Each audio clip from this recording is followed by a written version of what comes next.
Coucou les petits chats, aujourd'hui on se retrouve donc pour une vidéo culinaire. J'avais envie de partager avec vous des recettes que j'adore. Je viens de recevoir en fait dernièrement le livre d'une auteure, donc Pascale Lecomte. C'est mon recueil magique de recettes arc-en-ciel. C'est un livre en fait sur des recettes saines, véganes et végétariennes. Donc vous avez l'alternative. Soit vous êtes vegan, donc pas de lait, pas de miel, etc. Donc vous avez des alternatives avec par exemple le lait d'amande ou le lait de coco pour que ça ne vienne pas de l'animal.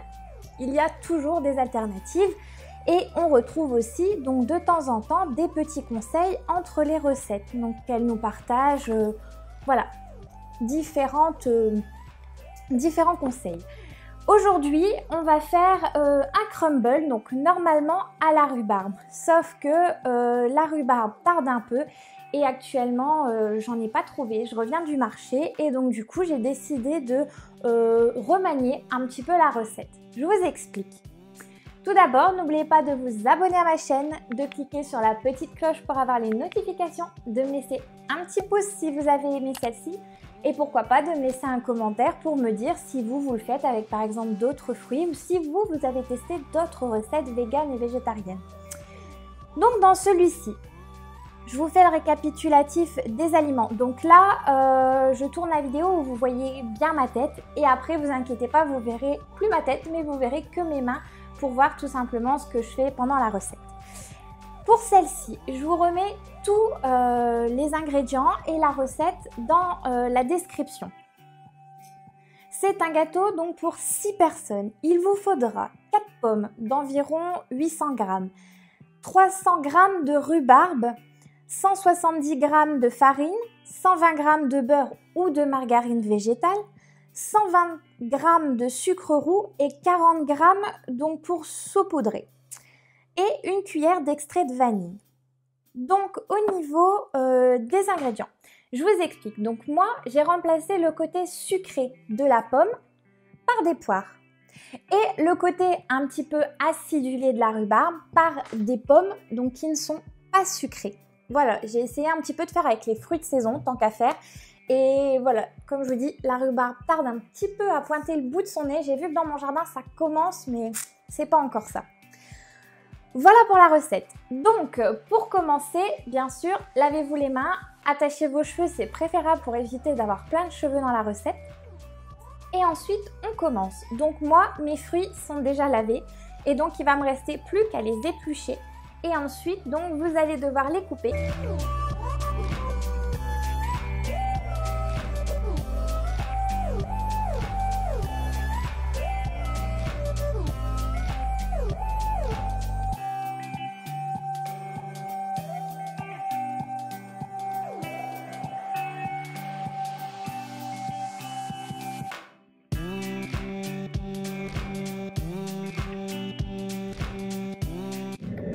Voilà, donc comme vous voyez, je vous ai dit, j'ai remplacé les pommes par les poires.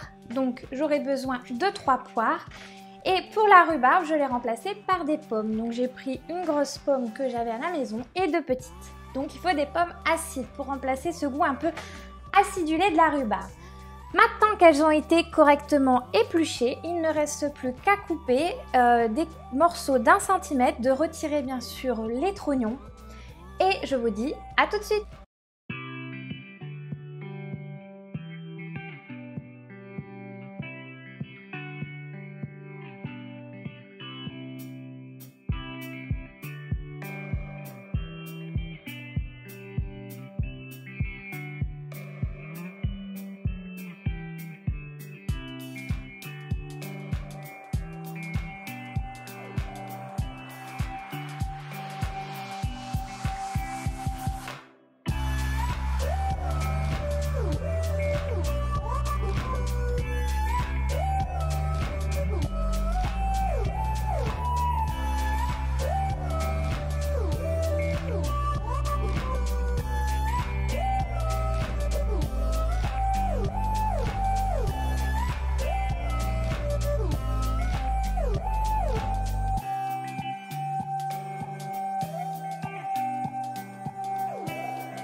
Voilà les petits chats, j'ai fini de couper, d'éplucher, de retirer le trognon de tous mes fruits. Donc maintenant, la suivante étape. Dans une casserole, vous mettez un fond d'eau. Vous mettez vos fruits et vous les laissez un petit peu ramollir. Vous rajouterez ensuite en saupoudrant 40 g de sucre roux. Donc comme moi j'habite sur Dunkerque, on utilise plutôt nous de la cassonade. Donc du coup je fais un petit changement et je vais mettre de la cassonade ou de la vergeoise. Ça dépend comment vous l'appelez du côté de chez vous. Voilà, en attendant que mes fruits vont gentiment se ramollir, je vais aussi préchauffer le four à 180 degrés. Voilà les petits chats, donc moi j'ai vraiment choisi un gros récipient parce que j'ai vraiment beaucoup de fruits. Je pense que j'en aurai peut-être un petit peu trop pour le crumble, mais pas de souci, avec le reste je vais faire des smoothies. Donc vous voyez, j'ai mis vraiment un fond d'eau. Dedans j'y plonge délicatement mes fruits. Donc surtout, vous les laissez d'abord ramollir et une fois qu'ils ont bien ramolli, là, vous y rajouterez le sucre roux. Donc moi, pour éviter de perdre de temps, je vais couvrir les fruits. Je vais venir de temps en temps vérifier pour que tout simplement, il y ait toujours assez d'eau. Donc à feu doux. Là, il est exactement midi 18. Donc vous verrez à peu près combien de temps ça prend pour pouvoir les faire ramollir. Maintenant, nous allons passer à la préparation du crumble. Donc comme je vous disais, maintenant on va passer au crumble. Donc moi j'ai réutilisé le saladier où j'avais coupé mes fruits pour ne pas tout simplement salir de l'eau, pas grand chose. Dedans, vous y verserez votre farine. Donc comme je vous ai dit tout à l'heure, 170 g de farine. Vous y ajoutez votre cuillère à café d'extrait de vanille. Donc moi j'ai pris de l'arôme de vanille liquide. J'ai pris tout simplement ce que j'avais à la maison. Voilà. Vous allez ensuite rajouter les 120 g de sucre roux. Donc comme je vous ai dit, moi c'est de la cassonade ou de la vergeoise, peu importe. Voilà. Une fois que vous avez versé ceci, vous pouvez y ajouter le beurre. Donc comme vous voyez, moi le beurre, je l'ai coupé en petits morceaux. Parce que comme j'ai l'habitude de faire des sablés, c'est quand même beaucoup plus facile après pour l'émietter. Vous ajoutez tout ça dedans. Alors il ne faut pas avoir peur de salir les mains. Moi d'habitude, je déteste ça. En fait, je déteste toucher la viande et le gras. Alors là, ça me dégoûte. Mais pour vous, je fais un effort. Voilà. Donc ensuite, vous allez tout malaxer. Donc il faut que ça fasse vraiment comme un crumble et que la pâte s'effrite.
Voilà, donc vous voyez, là, j'ai bien l'aspect de mon crumble.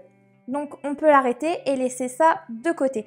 Donc comme je vous ai dit, moi pendant que mes fruits commençaient à cuire, j'ai fait le crumble parce que moi j'aime bien le laisser un petit peu reposer.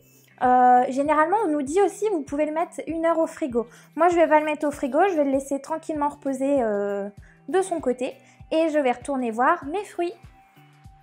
Voilà, donc une fois que le crumble est fait, comme je vous ai dit, je viens vérifier mes fruits. Donc de temps en temps, n'hésitez pas à remuer surtout pour que ça évite de coller dans le fond et que vous voyez les fruits du dessus passent en dessous et ainsi de suite. Donc là, il y en a encore pour un petit moment avant qu'ils se ramollissent. On sent encore qu'ils sont fort durs. Donc je vais remettre le couvercle et les laisser tremper tranquillement. Voilà les petits chats, donc là maintenant il est 12h55, donc si vous regardez, voilà, les fruits donc sont fondants et je vais pouvoir rajouter, vous voyez, donc saupoudrer de ma cassonade.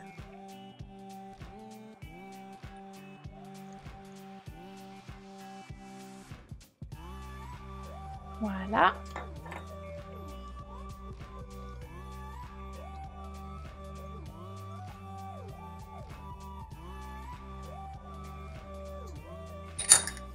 Une fois que c'est fait, je remue.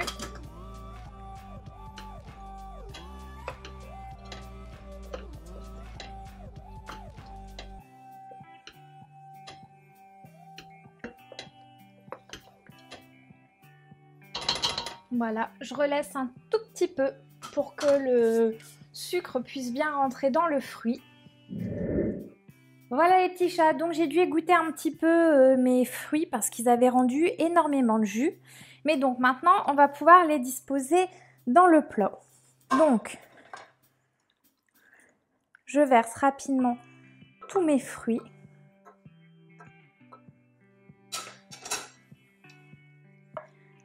Voilà, une fois qu'ils sont tous bien disposés, je vais pouvoir venir émietter donc le crumble au-dessus. Voilà, donc on va prendre notre crumble et on va venir tout simplement le mettre, vous voyez, par-dessus.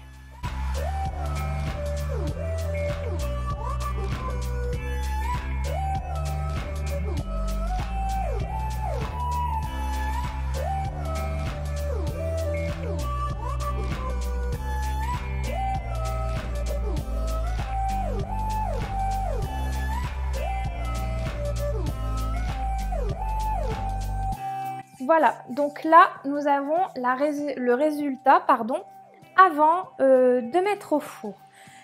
Donc vous voyez, ça fait une belle couche de fruits avec le crumble.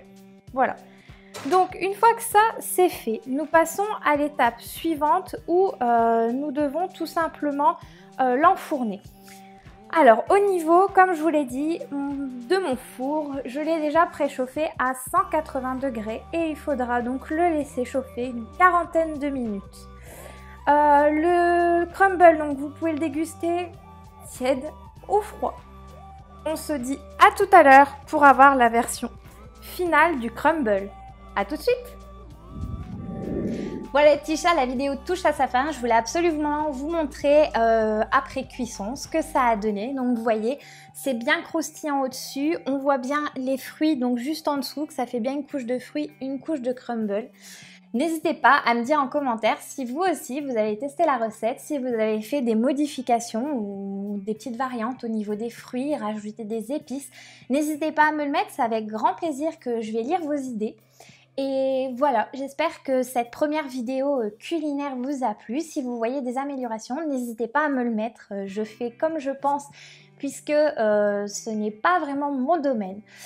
Voilà les petits chats, j'espère que vous êtes aussi gourmands que moi, que vous allez tester cette recette. En tout cas, portez-vous bien, à très vite.